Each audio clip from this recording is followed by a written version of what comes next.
Fala galera, tudo bom? Uau, bem-vindos à semana 4. É isso aí, a nossa quarta semana de leitura, Sá.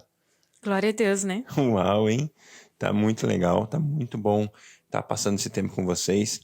E eu quero hoje, a gente vai ler Gênesis 43 e 44 e também a gente vai ler Mateus 22, tá bom? Você vai ver que vamos começar a compartilhar um pouquinho uns detalhes, umas Umas revelaçõezinhas no pérolas. final da leitura. Então fica até o final para você ver algumas pérolas, alguns tesouros que a gente encontra na palavra de Deus. A Bíblia fala, né? A palavra de Deus fala que o tesouro da palavra de Deus é escondido para aqueles que buscam, para aqueles que temem ao Senhor. Então a gente quer começar a revelar um pouquinho daquilo que a gente tem entendido e visto nessa leitura, certo? Amém. Boa. Deus, obrigado por essa quarta semana. Obrigado por que até aqui o Senhor tem estado conosco. Obrigado porque quando nós nos debruçamos na sua palavra, a verdade é revelada, a sua vontade é revelada e nós podemos conhecer mais do Senhor, Pai. Muito obrigado. Fica com a gente. Nós queremos estar perto do Senhor para ouvir a sua voz e entender aquilo que o Senhor tem sonhado e desejado para cada um de nós. Muito obrigado. Em nome de Jesus. Amém. Gênesis 43. A fome continuava rigorosa na terra. Assim, quando acabou todo o trigo que os filhos de Jacó tinham trazido do Egito, seu pai lhes disse: Voltem e comprem um pouco mais de comida para nós. Mas Judá lhes disse: O homem nos advertiu severamente: Não voltem à minha presença, a não ser que tragam o seu irmão. Se enviares o nosso irmão conosco, desceremos e compraremos comida para ti. Mas se não enviares conosco, não iremos, porque foi assim que o homem falou: Não voltem à minha presença, a não ser que tragam o seu irmão. Israel perguntou: Por que me causaram esse mal, contando aquele homem que tinha um outro irmão? Eles responderam: Ele nos interrogou sobre nós e sobre a nossa família, e também nos perguntou: O pai de vocês ainda está vivo? Vocês têm outro irmão? Nós simplesmente respondemos ao que ele nos perguntou. Como poderíamos saber que ele exigiria que levássemos nosso irmão? Então disse Judá a Israel, seu pai: Deixa o jovem ir comigo e partiremos imediatamente, a fim de que tu, nós e as nossas crianças sobrevivamos e não venhamos a morrer. Eu me comprometo pessoalmente pela segurança dele. Podes me considerar responsável por ele. Se eu não o trouxer de volta e não o colocar bem aqui na tua presença, eu serei culpado diante de ti pelo resto da minha vida. Como se vê, se não tivéssemos demorado tanto, já teríamos ido e voltado 2 vezes.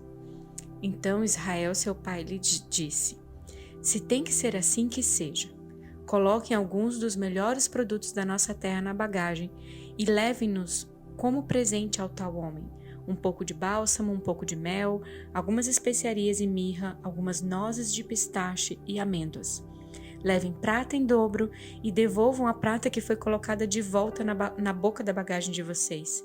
Talvez isso tenha acontecido por engano. Peguem também o seu irmão e voltem àquele homem. Que o Deus Todo-Poderoso lhes conceda misericórdia diante daquele homem, para que ele permita que o seu outro irmão e Benjamim voltem com vocês. Quanto a mim, se ficar sem filhos ficarei. Então os homens desceram ao Egito, levando o presente, prata em dobro e Benjamim, e foram à presença de José. Quando José viu Benjamim com eles, disse ao administrador de sua casa: Levem estes homens à minha casa, mate um animal e prepare-o. Eles almoçarão comigo ao meio-dia. Ele fez o que lhe for ordenado e levou-os à casa de José. Eles ficaram com medo quando foram levados à casa de José e pensaram: Trouxeram-nos aqui por causa da prata que foi devolvida às nossas bagagens na primeira vez. Ele quer atacar-nos, subjugar-nos, tornar-nos escravos e tomar de nós os nossos jumentos. Versículo 19. Por isso, dirigiram-se ao administrador da casa de José e lhe disseram à entrada da casa: Ouça, Senhor, a primeira vez que viemos aqui foi realmente para comprar comida. Mas no lugar em que paramos para pernoitar, abrimos nossas bagagens e cada um de nós encontrou a prata que tinha trazido na quantia exata. Por isso a trouxemos de volta conosco, além de mais prata para comprar comida. Não sabemos quem pôs a prata em nossa bagagem." "Fiquem tranquilos", disse o administrador. "Não tenham medo. O seu Deus, o Deus de seu pai, foi quem lhes deu um tesouro em suas bagagens, porque a prata de vocês eu recebi." Então soltou Simeão e o levou à presença deles. Em seguida, os levou à casa de José e deu-lhes água para lavarem os pés e forragem para os seus jumentos. Eles então prepararam presente para a chegada de José ao meio-dia, porque ficaram sabendo que iriam almoçar ali. E quando José chegou, eles os presentearam com o que tinham trazido e curvaram-se diante dele até o chão. Ele então lhes perguntou como passavam e disse em seguida: "Como vai o pai de vocês? O homem idoso de quem me falaram ainda está vivo?" Eles responderam: "Teu servo, nosso pai, ainda vive e passa bem." E se curvaram para prestar-lhe honra. Olhando ao redor e vendo seu irmão Benjamim, filho de sua mãe, José perguntou: "É este o irmão caçula de quem me falaram?" E acrescentou: "Deus lhe conceda graça, meu filho." Profundamente emocionado por causa de seu irmão, José apressou-se em sair à procura de um lugar para chorar e, entrando em seu quarto, chorou. Depois de lavar o rosto, saiu e, controlando-se, disse: "Sirvam a comida." Serviram a ele em separado dos seus irmãos e também dos egípcios que comiam com ele, porque os egípcios não podiam comer com os hebreus, pois isso era sacrilégio para eles. Seus irmãos foram colocados à mesa perante ele por ordem de idade, do mais velho ao mais moço, e olhavam perplexos uns para os outros. Então lhes serviram da comida da mesa de José, e a porção de Benjamim era 5 vezes maior que a dos outros, e eles festejaram e beberam à vontade. Gênesis 44. José deu as seguintes ordens aos administradores da casa: "Encha as bagagens desses homens com todo o mantimento que puderem carregar e coloque a prata de cada um na boca de sua bagagem. Depois, coloque a minha taça, a taça de prata, na boca da bagagem do caçula, junto com a prata paga pelo trigo." E ele fez tudo conforme as ordens de José. Assim que despontou a manhã, despediram os homens com os seus jumentos. Ainda não tinham se afastado da cidade quando José disse ao administrador de sua casa: "Vá atrás daqueles homens e, quando os alcançar, diga-lhes: por que retribuíram o bem com o mal? Não é esta a taça que o meu senhor usa para beber e para fazer as adivinhações? Vocês cometeram grande maldade." Quando ele os alcançou, repetiu-lhes as palavras, mas eles lhe responderam: "Por que meu senhor diz isso? Longe dos seus servos fazer tal coisa. Nós lhe trouxemos de volta da terra de Canaã a prata que encontramos na boca da nossa bagagem. Como roubaríamos prata ou ouro da casa do seu senhor? Se algum dos seus servos for encontrado com ela, morrerá, e nós, os demais, seremos escravos do meu senhor." E disse ele: "Concordo, somente quem for encontrado com ela será meu escravo, os demais estarão livres." Cada um deles descarregou depressa sua bagagem e abriu-a. O administrador começou então a buscar, desde a bagagem do mais velho até a do mais novo. A taça foi encontrada na bagagem de Benjamim. Diante disso, eles rasgaram suas vestes. Em seguida, todos puseram a carga de novo em seus jumentos e retornaram à cidade. Quando Judá e seus irmãos chegaram à casa de José, ele ainda estava lá. Então eles se lançaram ao chão perante ele, e José lhes perguntou: "O que foi que vocês fizeram? Vocês não sabem que um homem como eu tem poder para adivinhar?" Judá respondeu: "O que diremos ao meu senhor? Que podemos falar? Como podemos provar nossa inocência? Deus trouxe à luz a culpa dos teus servos. Agora somos escravos do meu senhor, como também aquele que foi encontrado com a taça." Disse, porém, José: "Longe de mim fazer tal coisa. Somente aquele que foi encontrado com a taça será meu escravo." Os demais podem voltar em paz para a casa de seu pai. Então Judá dirigiu-se a ele, dizendo: Por favor, meu senhor, permita-me dizer-te uma palavra.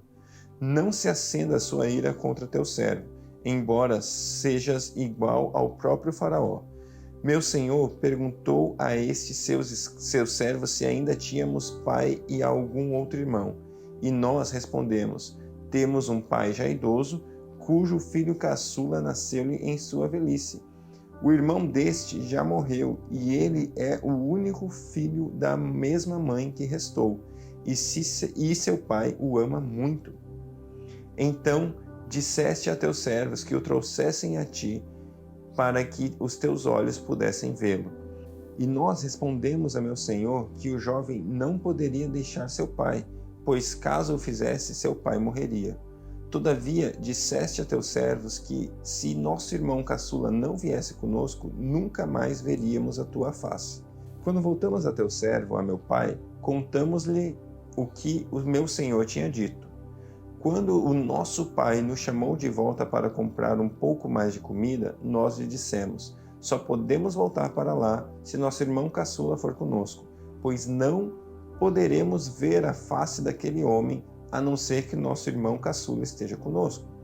Teu servo, meu pai, nos disse: Vocês sabem que minha mulher me deu apenas 2 filhos. Um deles se foi, e eu disse: com certeza foi despedaçado, e até hoje nunca mais o vi.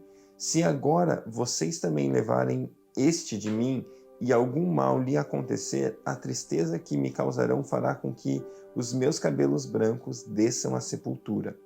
Agora, pois, se eu voltar a teu servo, a meu pai, sem levar o jovem conosco, logo que meu pai, que é tão apegado a ele, perceber que o jovem não está conosco, morrerá. Teus servos farão seu velho pai descer seus cabelos brancos à sepultura com tristeza. Além disso, teu servo garantiu a segurança do jovem a seu pai, dizendo-lhe: se não o trouxer de volta, suportarei essa culpa diante de ti pelo resto da minha vida. Por isso, agora te peço, por favor, deixa teu servo ficar como escravo do meu senhor no lugar do jovem, e permite que ele volte com os seus irmãos. Como poderei eu voltar a meu pai sem levar o jovem comigo? Não posso ver o mal que sobreviria a meu pai. Mateus 22. Jesus lhes falou novamente por parábolas, dizendo: O reino dos céus é como um rei que preparou um banquete de casamento para o seu filho. Enviou seus servos aos que tinham sido convidados para o banquete, dizendo-lhes que viessem, mas eles não quiseram vir. De novo, enviou outros servos e disse: Digam aos que foram convidados que preparei meu banquete. Meus bois e meus novilhos gordos foram abatidos, e tudo está preparado. Venham para o banquete de casamento. Mas eles não lhes deram atenção e saíram, um para o seu campo, outro para os seus negócios. Os restantes, agarrando os seus servos, maltrataram-nos e os mataram. O rei ficou irado e, enviando seu exército, destruiu aqueles assassinos e queimou a cidade deles. Então disse a seus servos: O banquete de casamento está pronto, mas os meus convidados não eram dignos. Vão às esquinas e convidem para o banquete todos os que vocês encontrarem. Então os servos saíram para as ruas e reuniram todas as pessoas que puderam encontrar, gente boa e gente má.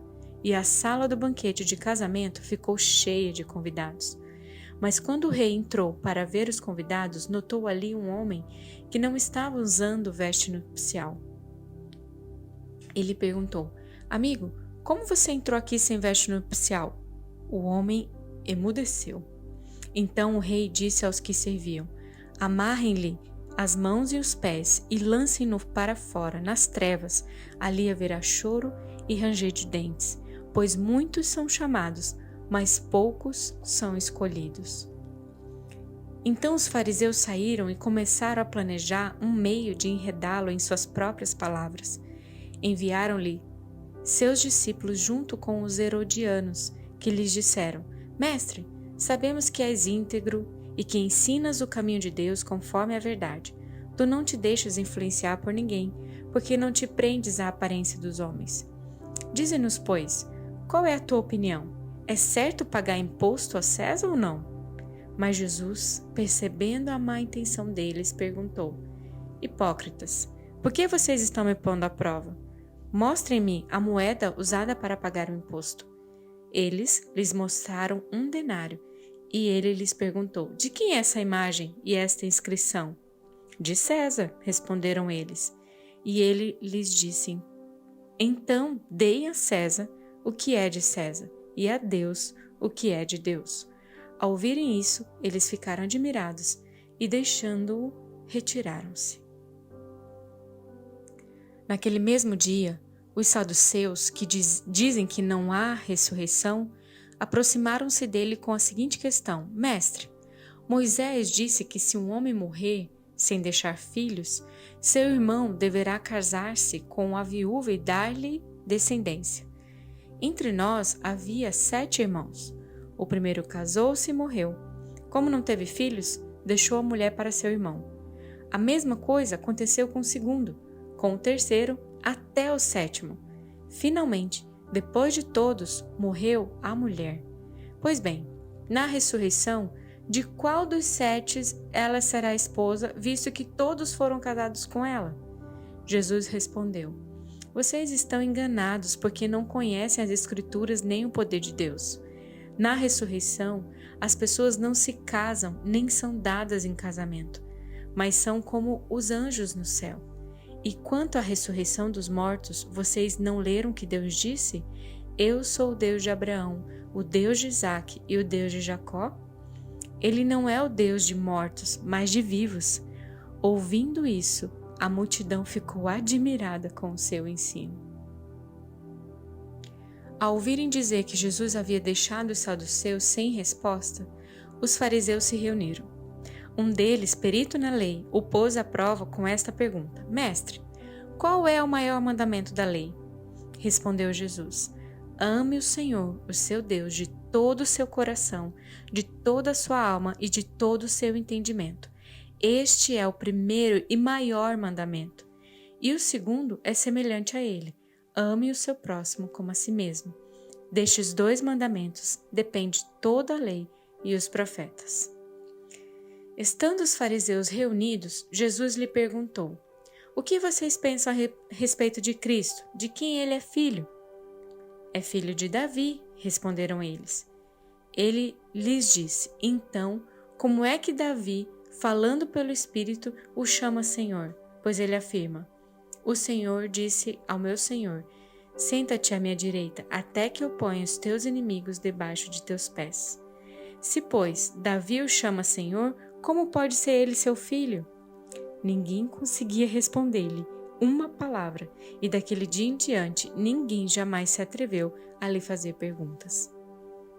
Uau, muito bom, muito bom. Hoje eu queria destacar algo muito interessante que a gente lê naquela história de José, Judá e Benjamim. Essa história nos mostra algo muito interessante. Judá antes, naquele momento, naquela história, Judá antes ele tinha tido uma atitude totalmente diferente.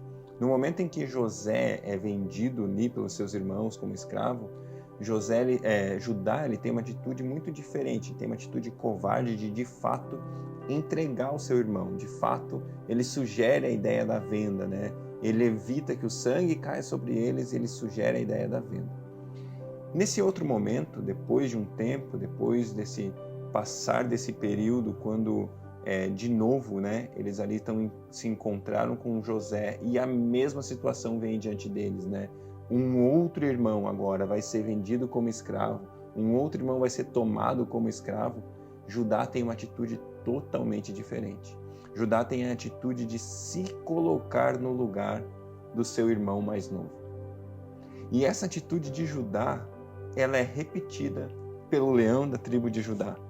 Anos e anos depois, Jesus repete essa atitude e ele se coloca no nosso lugar.